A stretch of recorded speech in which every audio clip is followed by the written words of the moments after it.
ایک عورت ہے وہ حضور صلی اللہ علیہ وسلم کی خدمت میں آئی، اپنی بچے کو لے کر آئی حضور صلی اللہ علیہ وسلم کی خدمت میں۔ حضور صلی اللہ علیہ وسلم سے عرض کیا، اے اللہ کے رسول، جہاد کا اعلان ہوا، میرے پاس کچھ بھی نہیں ہے، میرا ایک بیٹا ہے، یہ چھوٹا ہے، یہ بھی، اس کو آپ لے جاؤ۔ تو حضور صلی اللہ علیہ وسلم نے فرمایا کہ یہ چھوٹا بچہ کیا کام دے گا مجھے، یہ چھوٹا بچہ کیا کام دے گا مجھے، میں اس کو لے جاؤں گا۔ تو انہوں نے کہا کہ اللہ کے رسول، اعلان ہوا ہے، دین کو پھیلانے کا اعلان ہوا ہے، جہاد کا، مقابلے کا، میرے پاس کچھ نہیں ہے، بس میرا ایک بیٹا ہے، اس کو آپ لے جاؤ، کہیں ایسے نہ ہو کہ کہیں کافروں کی وار آپ کے پاس آ جائے، کہیں کافر آپ پہ وار کرے تو میرے اس بیٹے کو آگے کرنا، اس بیٹے کو تلوار لگ جائے لیکن آپ تک تلوار نہ پہنچے۔ حضرت ابو بکر صدیق رضی اللہ تعالیٰ عنہ کا بیٹا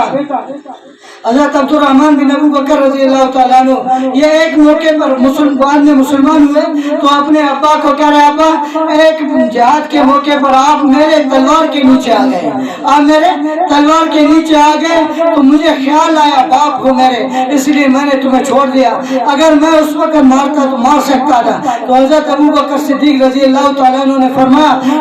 اے عبد الرحمن، اگر آپ میری تلوار کے نیچے آ جاتے تو میں بیٹے کا خیال نہیں کرتا، میں تجھے اللہ اور اللہ کے رسول کا دشمن سمجھ کے میں تیرے سر کو قلم کر دیتا۔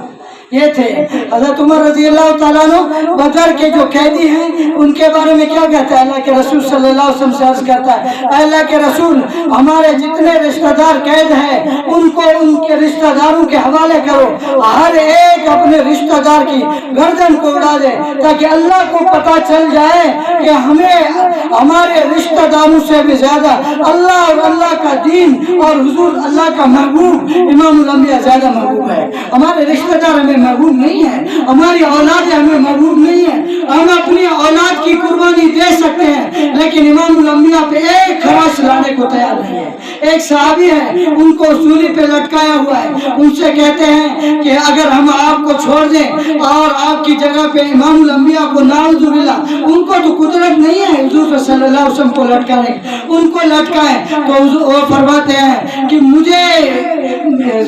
یہ لٹکانا تو دور کی بات ہے، مجھے یہ گوارا بھی نہیں ہے میں اپنے گھر میں آرام سے بیٹھوں اور امام الانبیاء کو ایک کانٹا چپ جائے، یہ بھی مجھے گوارا نہیں ہے۔ آپ تو کہتے ہیں سولی پہ لٹکانے کی، یہ بھی مجھے امام الانبیاء کے لیے گوارا نہیں ہے۔ تو میرے بھائیو دوستو بزرگوں، صحابہ نے دین کے لیے قربانیاں دی، امام الانبیاء کے لیے قربانیاں دی، دین کو پھیلایا، ہم تک پہنچایا دین کو۔ صحابہ نے اپنی اولاد یتیم کی، اپنے بیویوں کو بیوہ کیا، اپنے ماں باپ کو چھوڑ دیا، اپنی بیویوں کو بیوہ کر کے چھوڑ دیا، لیکن اس دین کو نہیں چھوڑا، دین کے لیے اپنے علاقے کو چھوڑ دیا، ہجرت کی، وطن چھوڑ دیے، سب کچھ چھوڑ دیا۔ آج ہم نماز کا وقت آتا ہے، اپنی دکان کو نہیں چھوڑ سکتے،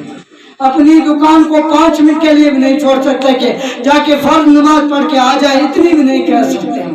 تو میرے بھائیو دوستو بزرگوں، ہم دین کی قدر کریں کیونکہ یہ دین ہمیں مفت سے ملا ہے، اس لیے ہمیں اس کی قدر نہیں۔ دنیا کی چیزیں ہم محنت مشقت سے حاصل کرتے ہیں، اگر مثال کے طور پر اس میں کوئی نقصان آ جائے ہم کتنی پریشان ہو جاتے ہیں، ہمیں کتنی پریشانی ہوتی ہے، لیکن دین میں کمی آ جائے ہمیں کوئی پریشانی نہیں۔ حضرت ابو بکر صدیق رضی اللہ تعالیٰ عنہ کیا کہتے تھے کہ دین میں کمی آ جائے اور میں زندہ رہوں، ایسے ہو نہیں سکتا تھا، نہیں ہو سکتا ایسے۔ میرے بھائیو دوستو بزرگوں، اللہ تعالیٰ ہمیں دین کی قدر کرنے کی توفیق عطا فرمائے، ہمیں دین کی اہمیت کی توفیق عطا فرمائے، ہم اس کو سمجھیں، حضور صلی اللہ علیہ وسلم کی سنتوں کا مطالعہ کریں، حضور صلی اللہ علیہ وسلم کی سیرت کو پڑھیں، حضور صلی اللہ علیہ وسلم کی سنتوں کے مطابق اپنی زندگی گزاریں۔ اللہ تعالیٰ ہمیں عمل کرنے کی توفیق عطا فرمائے۔